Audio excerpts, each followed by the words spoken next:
Olá, pessoal! Vamos dar continuidade ao estudo da citologia. Estudado aí a membrana plasmática, suas funções, o transporte pela membrana, como que as substâncias entram e saem das células. Agora nós vamos invadir a parte interna do espaço celular. Vamos estudar o citoplasma. Essa nossa primeira aula, nós vamos contemplar o conteúdo, a função e a constituição do citoplasma, dando ênfase para o citoesqueleto, que é uma estrutura que vai dar o formato, a estruturação e até mesmo auxiliar em alguns aspectos que ocorrem dentro do próprio citoplasma celular. Também vamos estudar duas organelas citoplasmáticas, as organelas denominadas organelas não membranosas, que é os ribossomos e os centríolos. Então, o citoplasma é a parte interna da célula. Todos os tipos celulares, sejam eles procariontes ou eucarionte, apresentam citoplasma. É no citoplasma que vai ocorrer as principais substâncias do metabolismo celular e as estruturas denominadas organelas citoplasmáticas. O que são as organelas citoplasmáticas? Como o próprio nome diz, organelas, lembram órgãos, pequenos órgãos que exercem diferentes funções dentro da célula e que o funcionamento ao todo dessas organelas fazem o metabolismo celular completo. Então, aqui nós temos os três tipos celulares, e esses três tipos celulares, célula procarionte, bacteriana, célula eucarionte animal e vegetal, internamente nós observamos o espaço que se denomina citoplasma. Então, é uma estrutura presente em todos os tipos celulares. O citoplasma é dividido em duas regiões conforme esse organograma. Citossol ou hialoplasma, muitos livros, exercícios e até mesmo a própria literatura traz o termo hialoplasma para se referir ao próprio citoplasma. O citossol ou hialoplasma é a parte interna, podemos dizer que é a parte líquida do citoplasma. E as organelas, que é as estruturas sólidas que vão estar dispersas nesse citoplasma, fazendo aí as diferentes funções, conforme eu falei no início, na introdução da aula. O citossol ou hialoplasma, ele é dividido em ectoplasma e endoplasma, conforme nós vamos ver a seguir, tá? Então, primeira parte, tá aqui, ó, a citosol ou hialoplasma, é a porção líquida do citoplasma, é essa porção interna. Nessa porção líquida estão difundidos os aminoácidos, os lipídios, ácidos graxos, sais minerais, vitaminas e, obviamente, a substância em maior quantidade nos seres vivos, a água. O citossol ou hialoplasma é dividido em duas partes, o ecto e o endoplasma. Ecto vem de externo, ecto fora, e endo vem de dentro, interno. O ectoplasma é o citoplasma mais sólido, ele é um pouco mais viscoso e ele fica bem na parte da periferia, próximo à membrana plasmática. Por que ele tem esse formato, essa constituição? Para dar sustentação e ajudar a membrana plasmática a conferir o formato e proteção da célula. Na porção interna e muito maior, o ectoplasma ele é uma faixa extremamente fina de hialoplasma. Já o endoplasma, ou citosol, é a parte interna do citoplasma, que é extremamente líquido. Tá? Então, sendo bem menos viscosa, aonde estão inseridas todas as organelas citoplasmáticas. Então, pertinho da membrana plasmática, ectoplasma. Internamente, endoplasma, certo? Sendo mais líquido para acontecer aí as trocas e o metabolismo da célula. E aí, as organelas citoplasmáticas, as diferentes organelas que nós vamos estudar no decorrer das aulas sobre citoplasma. Cada organela com o seu formato, sua estrutura e sua função, fazendo o metabolismo total, o funcionamento total da célula. Vamos iniciar agora com o estudo do citoesqueleto. Assim como nós apresentamos um esqueleto formado por ossos que nos auxilia na sustentação, no formato e estruturação do corpo humano, a célula também apresenta um esqueleto, o citoesqueleto, esqueleto da célula. Qual que é o formato geral do citoesqueleto? Mantém a forma da célula e movimentação.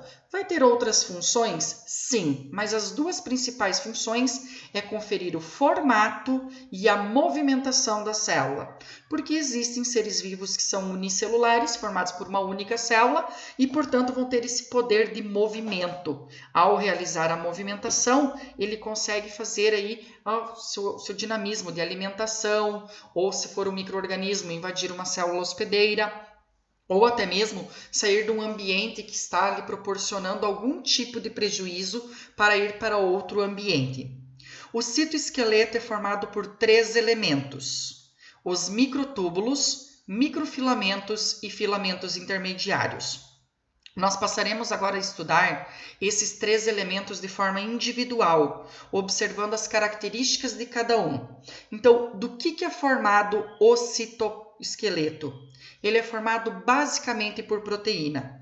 Cada um desses elementos aqui é formado por um tipo de proteína diferente, certo? E ele vai ter diferença além da constituição, além do tipo de proteína, também a espessura, o tamanho de cada um desses elementos. Então, na sequência, observem aqui, em azul eu tenho representando a membrana plasmática, certo? E aqui seria o espaço interno citoplasma. Observem os 3 elementos que formam o citoesqueleto, tá? Conforme vocês viram aqui, certo? Os filamentos intermediários, os microtúbulos e os microfilamentos. Então, observem que eles diferem no seu formato e até mesmo na sua espessura. Os microtúbulos são elementos espessos, grandes, grossos. Os microfilamentos são filamentos finos e os filamentos intermediários apresentam uma espessura intermediária, ficando entre o microtúbulo e o microfilamento. E eles formam esse emaranhado aqui dentro, ó, atravessando de um lado para o outro da célula, fazendo assim com que haja uma estruturação, dando aí, portanto, uma sustentação para todo o formato celular. Nesse slide aqui, nós podemos observar os 3 elementos do citoesqueleto. Então, observem os microfilamentos, certo? Que vão ser formados principalmente por actina, tá? Tem também miosina, mas a principal proteína é a actina. Ele tem em média 8 nanômetros, que é a unidade de medida de espessura, sendo, portanto, extremamente fino. Os microtúbulos, com aproximadamente 25 nanômetros, então já bem mais espesso que o microfilamento, e os filamentos intermediários, que vão de 8 a 12 nanômetros, então ficando numa espessura intermediária entre o microtúbulo e o microfilamento. Falando de uma forma não técnica, nós teríamos filamentos grossos, filamentos finos e filamentos medianos. Para entender melhor, observem aqui que eu tenho as características e as funções dos 3 filamentos e aqui a ilustração. Vamos começar com os microfilamentos. Tá aqui, ó. É como se você pegasse 2 colares de pérolas e fizesse aí um emaranhado entre eles, unisse os dois circundando um ao outro. Os microfilamentos, como o próprio nome diz, são os filamentos menos espessos do citoesqueleto, tá? São filamentos finos. E do que é formado o microfilamento? Actina e miosina, certo? São 2 tipos de proteínas e estão relacionadas principalmente com a contração. A actina e a miosina são proteínas presentes em grande quantidade nas nossas células musculares. Quais que são as funções? Manutenção do formato celular e esporadicamente mudança de formato. Como assim, professor? As células apresentam um formato específico. Cada órgão, cada tecido apresenta um formato. Vamos supor lá na planta, a epiderme é pavimentosa. certo? Então tem o formato pavimentoso. Já o parênquima tem formato circular. Xilema, floema, colênquima, esclerênquima tem formato fibroso. Esse formato característico é permitido graças aos microfilamentos, que mantém esse formato. Já nos humanos, nos animais, vamos supor que esse formato tenha que se modificar. Um leucócito, por exemplo, que tenha que mudar o seu formato para sair do vaso sanguíneo e agir lá no local de infecção. Então, é o microfilamento que vai auxiliar nessa função. E também atuam no processo de divisão celular, auxiliando na separação dos cromossomos. Segundo elemento do citoesqueleto, filamento intermediário. São filamentos de tamanho médio. Tá aqui, ó, muitos alunos, quando vem essa figura, falam, professor, lembra um marshmallow. Então, pega agora 3 colares de pérola e vai unindo esses 3 colares como se fosse uma trança. Qual que é a proteína que forma o filamento intermediário? A queratina. A queratina é uma proteína de alto peso molecular e é ela que vai formar o filamento intermediário. Qual que são as funções dos filamentos intermediários? Estabilização do formato celular, deixa a célula no formato estável. Esse tipo de célula que tem grande quantidade de filamento intermediário dificilmente muda de formato, certo?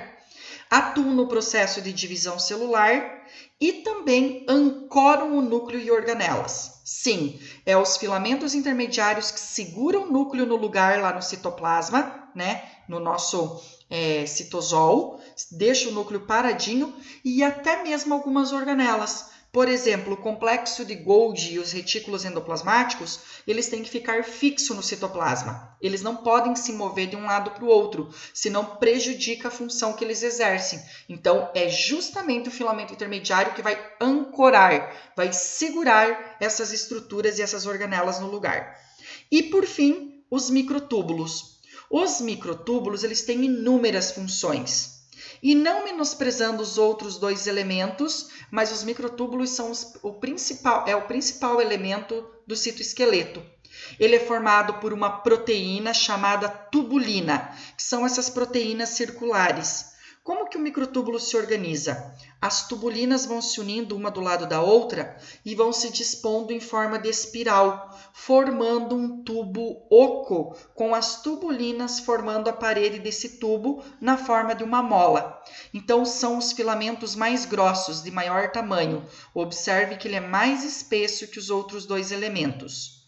Quais que são as funções dos microtúbulos? Formar os cílios e flagelos, que são estruturas presentes em alguns tipos de célula, por exemplo, na nossa traqueia, certo? Lá nas tubas uterinas da mulher, no aparelho reprodutor feminino, ou em algumas espécies de seres vivos que são unicelulares. Por exemplo, alguns protozoários apresentam ou cílio ou flagelo. O espermatozoide apresenta flagelo para locomoção. Então, vai auxiliar na formação dessas 2 estruturas úteis na locomoção ou captura de alimento. E também estão associados na divisão celular. Os microtúbulos formam as fibras do fuso, aquelas estruturas que vão se ligar nos cromossomos para dividir eles ao meio e separar meio a meio, no caso da mitose, dividindo os cromátides irmãs. Também estão relacionados à movimentação de vesículas. Vesículas que saem de uma organela para ir até outra, realizando o metabolismo celular, estão associados aos microtúbulos. Então, os 3 elementos que formam o citoesqueleto da célula. Para adentrar no estudo das organelas citoplasmáticas, pessoal, vamos relembrar um pouquinho aqui a comparação entre as 2 células eucariontes. Nós vamos ter a célula eucarionte animal e a célula eucarionte vegetal. Para abrir o estudo das organelas citoplasmáticas, vamos lembrar alguns detalhes muito importantes. Os ribossomos, que é inclusive a organela de estudo dessa aula, são as organelas que vão estar presentes em todos os tipos celulares. Célula procarionte, célula eucarionte animal e vegetal apresentam ribossomos. Na célula animal, eu vou ter todas as organelas e que a maioria é comum à célula vegetal. No entanto, o centríolo, certo? Que é estudo da nossa aula de hoje, também é específico de quem? Da célula animal. Não temos centríolo aonde? Na célula vegetal. E, em compensação, o vacúolo de suco celular e os cloroplastos são exclusivos da célula vegetal. Todos esses detalhes nós já estudamos em conteúdos anteriores. Quais são as organelas específicas de cada célula? Então, centríolo específico de célula animal. Célula vegetal não tem centríolo. E vacúolo e cloroplasto específico da célula vegetal. As outras organelas, mitocôndria, complexo de Golgi, retículo liso e rugoso, né? Os lisossomos, os próprios ribossomos, eles são comuns, estando presente tanto na célula animal quanto na célula vegetal. Primeira organela citoplasmática que nós vamos estudar, os ribossomos. Eu abro o estudo dos ribossomos mostrando que eles podem estar ou dispersos no citoplasma de forma individual, são essas esferas pequenininhas aqui avermelhadas, ou estão associados ao retículo endoplasmático rugoso, aderidos à membrana externa dessa organela.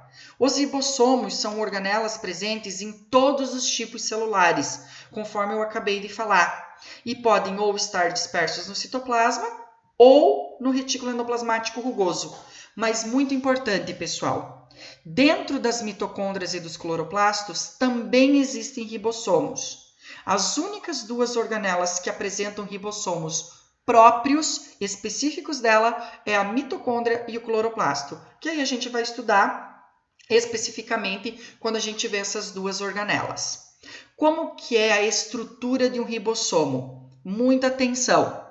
Quando a gente vê um ribossomo, o desenho dele, a ilustração, a gente faz em forma de bolinha, certo? Ou uma única bolinha pequenininha ou duas bolinhas, uma maior e outra menor. Na verdade, o ribossomo é formado por duas subunidades, uma subunidade menor e uma subunidade maior, e ela é toda irregular. Observem que a parte de baixo aqui, que está mais clarinha, é a subunidade maior e a parte de cima é a subunidade menor. Quais são, ou melhor, qual é a função do ribossomo? Participa da síntese de proteínas. Lembrem que proteínas são formadas por aminoácidos e é a substância orgânica em maior quantidade nos seres vivos. Eu falei isso para vocês inúmeras vezes nas aulas de bioquímica celular. E como que se forma uma proteína? Pelo processo de tradução. O que é isso, professor? Quando o RNA, um ácido nucleico presente na célula, vai através dos ribossomos formar as proteínas, unindo os aminoácidos provenientes ou do metabolismo celular ou da nossa alimentação. Então, do que é formado um ribossomo? RNA ribossômico. Quando o DNA forma o RNA, pelo processo de transcrição, ele forma RNA mensageiro, RNA transportador e o RNA ribossômico, que por consequência vai formar os ribossomos. Então, os ribossomos são organelas presentes em todos os tipos celulares. Eles vão estar dispersos no citoplasma, conforme vocês estão vendo aqui, ou aderidos ao retículo endoplasmático rugoso. Tem a função de síntese de proteínas e são formados por RNA ribossômico por duas subunidades, uma maior e outra menor. Centríolos. Os centríolos são organelas específicas exclusivas de célula animal, certo? Qual que é a constituição de um centríolo, certo? Ele é formado por proteínas do tipo tubulina. As mesmas proteínas que formam o microtúbulo vão formar os centríolos. E como que é a estrutura de um centríolo? Ele é um tubo oco, os centríolos geralmente estão aos pares, tem um único par de centríolo por célula, com exceção de quando ela vai se dividir, que daí ele se duplica. Mas uma célula em metabolismo normal, em G0, estável, sem estar em ciclo celular, vai ter um par de centríolos. E ele se dispõe próximo ao núcleo de forma perpendicular, exatamente como está representado aqui na ilustração. Um fica para esse lado e o outro perpendicularmente a ele. Como que é organizado um centríolo? O centríolo é formado, tá, por 9 conjuntos de 3 microtúbulos. Observem aqui, eu tenho trios de microtúbulos. 1, 2, 3. Esses trios se unem de forma a formar esse cilindro oco. Então, eu tenho 1, 2, 3, 4, 5, 6, 7, 8, 9. 9 conjuntos de 3 microtúbulos, unidos uns aos outros, constituindo o centríolo. Qual que é a função, ou melhor, as funções dos centríolos? Formar os cílios e flagelos. Lembra que a gente acabou de ver que os microtúbulos têm essa função? Então, as tubulinas auxiliam na formação dos cílios e flagelos e participam do processo de divisão celular. Olhem aqui uma célula em divisão. Aqui eu tenho um centríolo, aqui eu tenho outro centríolo. E aqui no meio estão os cromossomos. As fibras do fuso, que são essas linhas, estão presas aos cromossomos e vai se originar a partir de quem? Do centríolo. Então, vamos ver agora aqui a função específica de cada um deles, certo? Observem aqui, flagelos, tá? Formam os cílios e flagelos. Os flagelos são estruturas filamentosas móveis, longas e geralmente está presente em pouca quantidade. Olha aqui um protozoário. Tá? Aqui é o Trypanosoma cruzi, causador da doença de Chagas. E aqui está presente o flagelo, que vai auxiliar na movimentação dele. Como que é a constituição de um flagelo? Prestem muita atenção nessa parte aqui, que ela é um pouco complexa. Aqui é a parte interna da célula, o citoplasma. Uma estrutura chamada corpo basal, muito parecida com a estrutura do centríolo, se forma próxima à membrana plasmática. O corpo basal também é constituído por 9 tríades de microtúbulos. Eu tenho aqui as tríades e aqui estão as 9 tríades em formato circular. Eles se unem e vão ser o corpo, a base do flagelo. Dessa base flagelar, partindo para fora da célula, vai se formar uma estrutura enorme, do ponto de vista citológico, que se chama haste. Então, o flagelo, essa parte de fora que a gente vê, é a haste.